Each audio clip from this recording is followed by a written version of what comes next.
Hello and welcome to Africa Update on Trust Television, reaching you from Abuja, Nigeria's capital. And I'm your host, Chiamaka Nwanfor.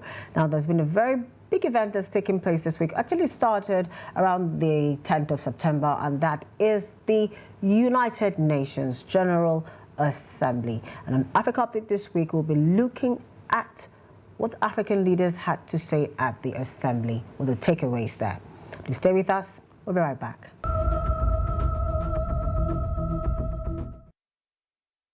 Welcome back. It's still Africa Update on Trust Television. Now, the United Nations General Assembly, which took place from September 10 to September 30th, that would be on Sunday, on Monday, when it will be rounding up. Now, the high-level week, which actually included major global debates, ran from September 20 to 27. Now, this assembly, it featured quite a significant event, including the Summit of the Future. But we're going to be honing down mostly to what our African leaders had to say at this summit. And several African countries took prominent roles in addressing global challenges and emphasizing their developmental agendas. Now, South African President Cyril Ramaphosa compared the violence in Gaza to apartheid and emphasizing his country's deep understanding of systemic oppression. He equally condemned both the Hamas attacks and Israel's response, which he described as collective punishment. Away from that, Angola's President João Lourenço called for accountability in the Middle East, while Sierra Leone's President Julius Maada Bio urged for immediate ceasefires in global conflict zones like Gaza, Sudan, and Ukraine. There are other ones now, but let's bring it back a bit home to our own Vice President, who was representing our President Bola Tinubu. Now, Vice President Kashim Shettima, in a representative capacity, said delivered a strong message about global challenges with a focus on peace, security, and development in Africa. Take a look. The question of governance is at the heart of our problems and also the solution to them. We recognize this in Nigeria when on 12th June this year, we celebrated a quarter of a century of unbroken democratic rule. We are no less proud of this achievement than the fact that during the last 2 decades, a sustained process of democratization has swept over Africa. However, the return of unconstitutional changes of government and forceful military takeovers in some countries of the Sahel underscore the fragility of democracy when it is not backed by economic development and sustained peace and security. It is this fragility, rather than the milestone that democratic governance has achieved in Africa, that should matter most in our deliberations at this and other high-level segments of the 79th session of the General Assembly. While we are for all possible changes of government, we can also recognize the impatience in cities and villages as the sometimes slow and grinding turn of the wheel of democracy. Our people need employment. They need decent livelihoods. They desire good and affordable education and health care for their children and families. They need to live in healthy, safe, and secure environments. They need hope, and they need opportunity. They desire to live in peace and tranquility, to pursue whatever gives them happiness and contentment. When governments fail to deliver, the people are bound to question the utility of democracy and other ideals like rule of law. The global debt burden undermines the capacity of countries and governments to meet the needs of their citizens. Creeping trade barriers and protectionist policies are destroying the hopes for prosperity of peoples and nations. Unbridled competition, rather than cooperation, is discouraging incentives, driving away investments. Above all, insecurity is driving people into unprecedented hardship and misery that in turn affect the people's confidence in democracy. It is the duty of the international community to bring back confidence in democratic rule and constitutional order. Now, that's our Vice President Kashim Shettima representing our President Bola Tinubu at the United Nations General Assembly. Joining me now via phone call to further discuss this issues and more is Professor Jude Momodu, the Director, Center for Peace and Security, Modibbo, Adama University, Yola. Good afternoon, Professor. How are you today? Fine, thank you. Thank you so much for joining us on Africa Update. Now, I'm sure you've heard, and I know that to a certain extent you've followed the summit. What can you make of what our Vice President, his speech at the summit? Well, thank you for that question. I think what the President talked about centers on the issue of governance, which is a major challenge to developing countries, especially Africa. You will recall that in some African countries where you have military juntas in place. Now, the reason why there was coup d'etat is because of the loss of confidence in the democratic leaders who could not deliver the dividends of democracy, and the military at some point had to come in. And again, added to that is the issue of insecurity also.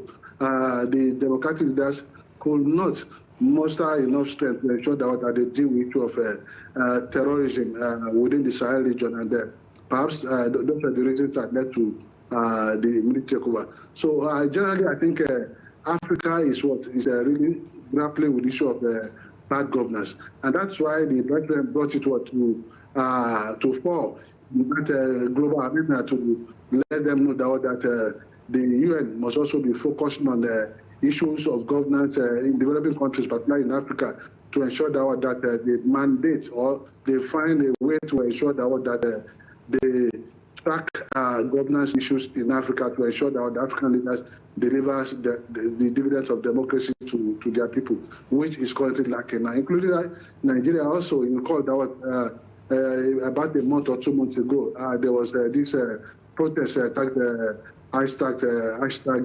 and bad governance. And bad governance. So it's also an issue that we're dealing with in Nigeria here. So I think the major thing for developing countries, particularly Africa, but you cannot, that is not the situation in developed countries. In China, in the US, in most of the developed countries, we are seeing real-time governance taking place there. But in Africa, in most of the African countries, with the exception of one or two countries that have been able to deliver the dividend of democracy to their people. So okay. It's a major challenge. Okay, Professor, we have quite a lot to unpack, so I won't allow you to say, so much on that one. So I'm going to go now to see two more videos, and that is of the Senegalese president talking about the, the Security Council's initiative regarding the deaths and destabilization that have fallen the Sahel region, and equally the Congolese President Felix Tshisekedi, who has called on the international community to sanction Rwanda for its role in destabilizing his country, that is the Democratic Republic of Congo. Now, those two videos are going to go back to back, and then when we come back from that, you give us, your take on it. Bassirou Diomaye Faye of Senegal slammed Wednesday the Security Council for its inertia regarding the destabilization of the Sahel. He addressed the General Assembly of the UN in New York. We cannot accept that the Sahel becomes the scene of rivalries between foreign powers, whose clashes only aggravate the destabilization of the region. I must recall here that world peace cannot be achieved without peace and security in Africa. It is imperative that the Security Council fully fulfills its role as guarantor of international stability. The president also called for ceasefire in Gaza, the end of unfair economic practices hindering the prosperity of developing nations, and for proper representation of Africa. It is imperative to safeguard and strengthen multilateralism as the only framework of action for international peace and security. This requires urgent reform of global institutions, including the Security Council, the IMF, and the World Bank, so that they become more inclusive and reflect the current geopolitical and economic reality. The African continent in particular must have a more important place in these decision-making bodies. Faye also rebuked the unilateral introduction of civilizational norms, who he said goes against world stability and peace. The DR Congo's President Felix Tshisekedi has called on the international community to sanction Rwanda for its role in destabilizing his country on Wednesday as he addressed the United Nations General Assembly in New York. The resurgence of terrorist group M23, supported by Rwanda, has provoked a humanitarian crisis without precedent, with almost 7 million internally displaced people. This aggression constitutes a major violation to our national sovereignty. We call on the international community to condemn these acts and to impose targeted sanctions against Rwanda for their harmful, destabilizing role. Tshisekedi further called on the UN to intensify its action to implement the recommendation against the Global Coalition Against Islamic State. As a member of the Global Coalition Against the Islamic State, the DRC urges the United Nations to intensify its actions to implement the recommendations of this organization, particularly within the framework of the Akaba processes. UN experts have said previously that between 3,000 and 4,000 Rwandan troops are in Congo operating within the M23 rebel group. Now there you have it, the president of Senegal, Bassirou Diomaye Faye, talking about the Sahel and Gaza, and we have the Congolese president, Felix Tshisekedi, talking and calling on the community, international community, to put sanctions on Rwanda. Professor Momodu, I'm sure you've heard all that. What's your take on these two speeches by these two presidents?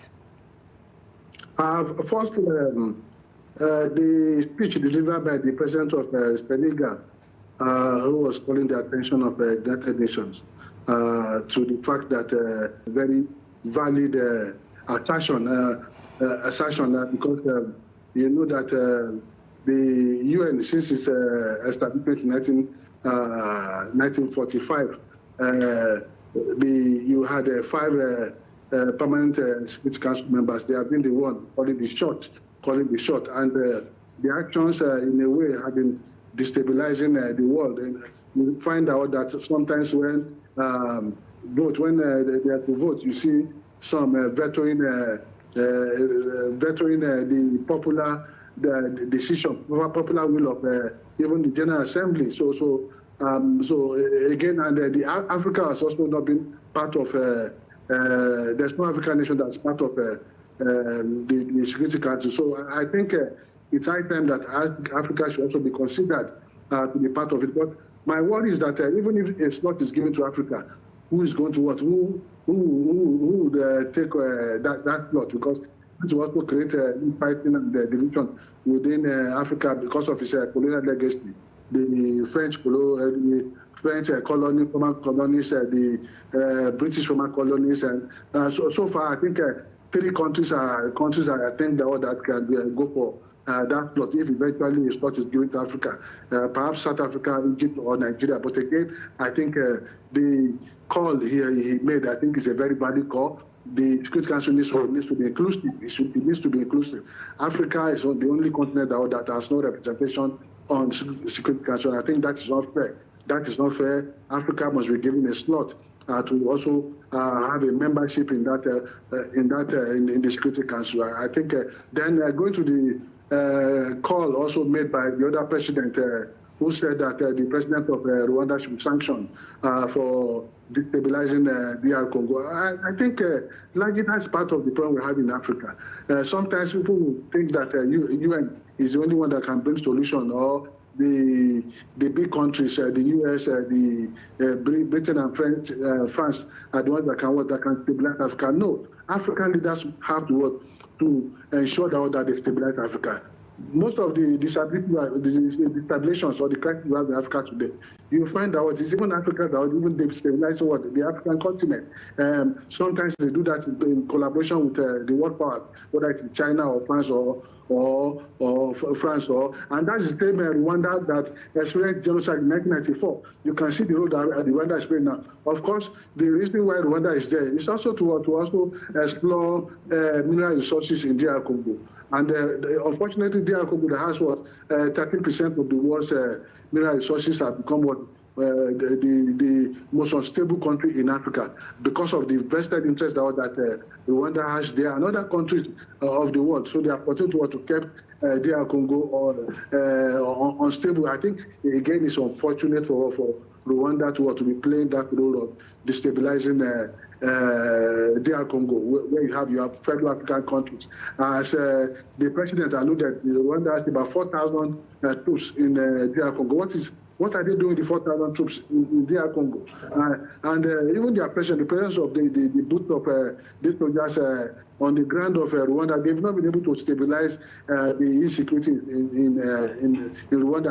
I think that, again, what can the United Nations do to ensure that Rwanda pulls out its troops there? There's a little the United Nations can do. And instead of taking that call to UN, he should have rather brought that call to what? AU. The African Union. And the African Union, so that the African Union can work. And it's our problem, African problem. So we should be the ones talking to our brother to ensure that our brother pulls out his troops so that there can be peace in the Congo. But again, even if the Rwanda pulls out his forces from there, you see how the Chinese there, you have the French people, their interest there. You have so many foreigners who are there, who are mining the mineral resources in the Congo. But as long as you don't have stable government there, the government is also part of the problem there because the government has not been able to ensure that they protect the mineral resources of DR Congo and use it for the sake of its people. So again, I think I would like to put the blame on African leaders. The leadership That's African leaders. The leadership of DR Congo and the leadership of AU, they should ensure that they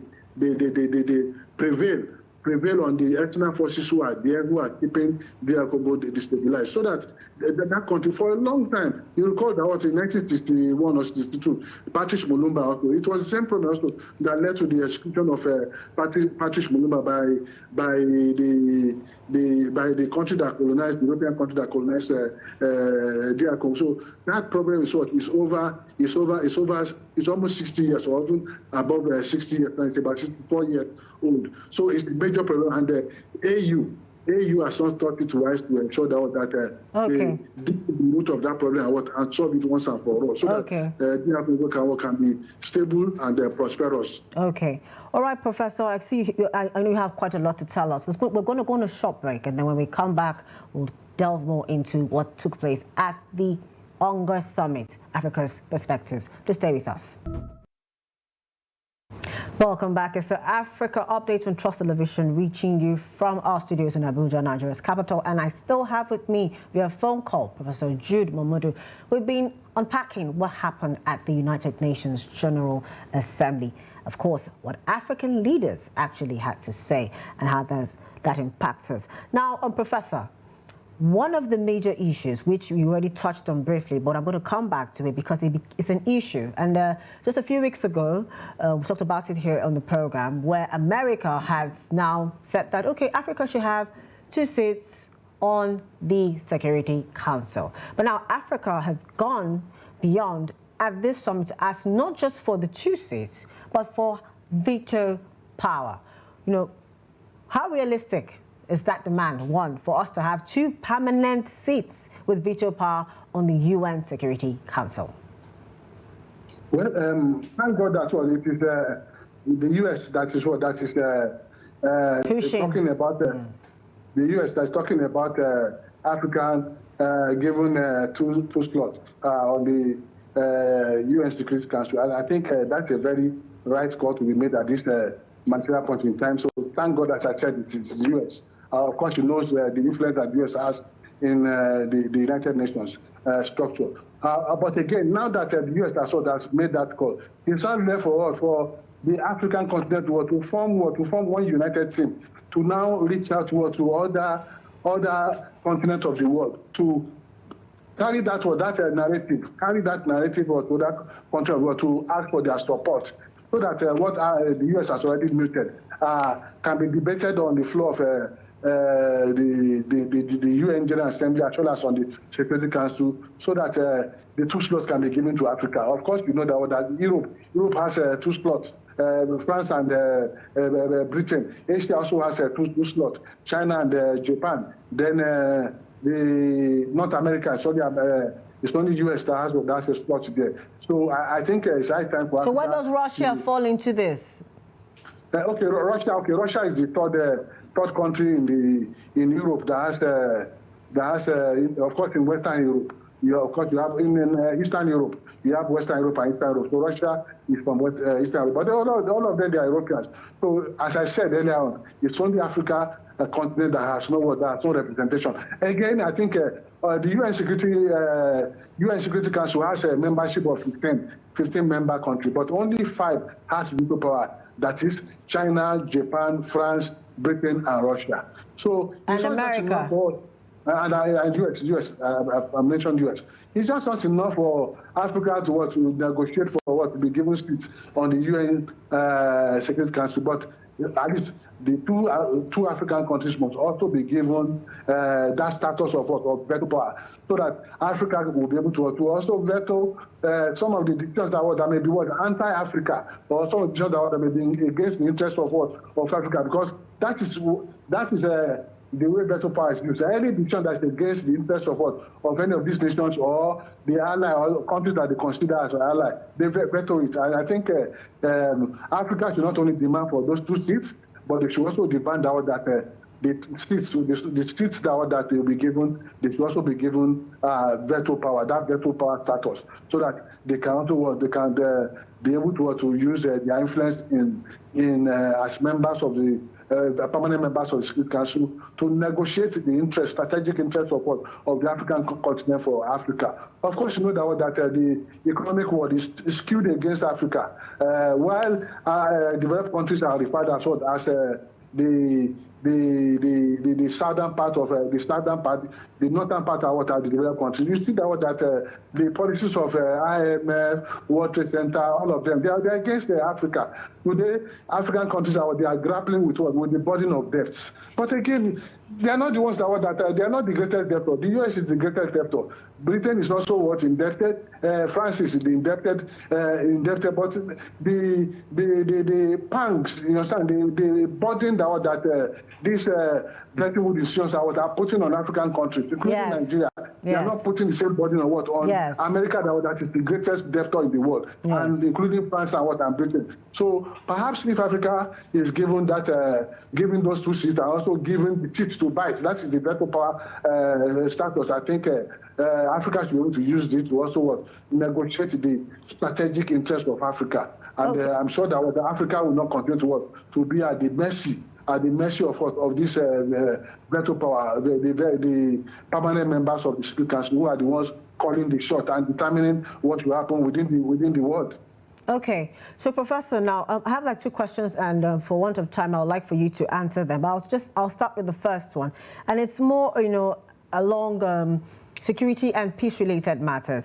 Now, how can the international community better support African-led peace processes in regions like Sudan and even the DR Congo that we just talked about? You see, I have a big problem, and I'm not the only one. So many scholars, so many people have talked about the role of AU, African Union, in the affairs of the African continent. You see that what has AU done since the military junta took over Niger, took over Burkina Faso, Mali and Burkina Faso. AU has been keeping mute. AU should be the one leading the affairs of Africa. But again, the problem is the problem that AU has that the leaders of AU, they are AU as an organization, so it's elitist. Elitist in the sense that it's just there to protect the interests of the reckless and corrupt African leaders. And that's why I see that they will never scold anybody, because they themselves are also guilty, as much as guilty as the country they want to sanction. So again, I think AU, that elitist nature of AU, I think African leaders, especially the young ones that are coming now, like the president of Senegal, should not begin to challenge that elitist status of the AU, so that AU can be the one spearheading the affairs of Africa and also sanctioning countries that are not playing, that are not playing by the rules. Countries that are going above board, AU should actually be in charge. You see that look at the role that European Union playing in Europe. Yeah. Look at the support they are giving to Ukraine.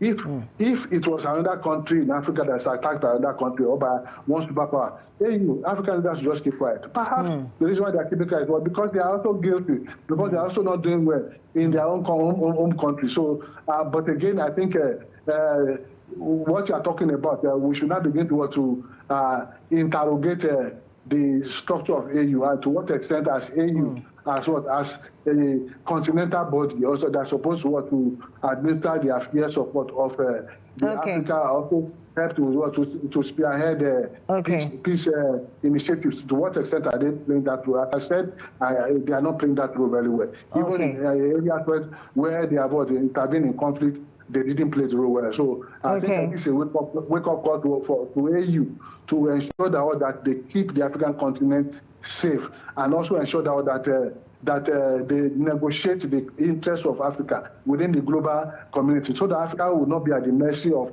the international community. The war pass today, you know that in some countries in Africa that China gave loan to them to develop some infrastructure. Chinese government have taken over some of this infrastructure. They have even brought their own police. Their own police to come and take over and be running railway station, railway system and the rest. And Professor, it's been quite a very educative and informative time with you on Africa Update. But unfortunately, I couldn't even ask my second question. Time will not permit us to further delve into that discussion. But thank you so much. You really covered, broad issues on what's ailing Africa and how best we can move forward, especially the African Union doing its role as a collective body for African countries. Thank you so much, Professor, for joining us today on Africa Update. You're welcome, and thank you for inviting me. Yes. It's been a very, very, very, very, very informative and actually very, very educative and wonderful time on Africa Update today.